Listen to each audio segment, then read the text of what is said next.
মুসলমান বুঝো এবার কোনটা খারাপ ভালো, নেই বিচারে দেখো তালা পড়ে গেল। মা বাবা না খেয়ে ক্ষুধার জ্বালায় মরে, ছেলে 1000 টাকা দিয়ে পীরের পা ধরে।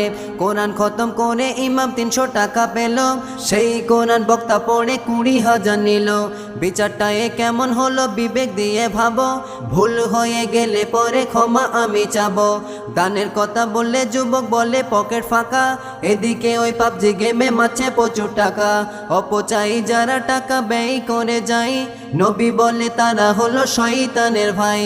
মুসলমানের ঈমান ধ্বংস হচ্ছে ধিকে ধিকে, কারণ এই পৃথিবীটা এলো শেষের দিকে।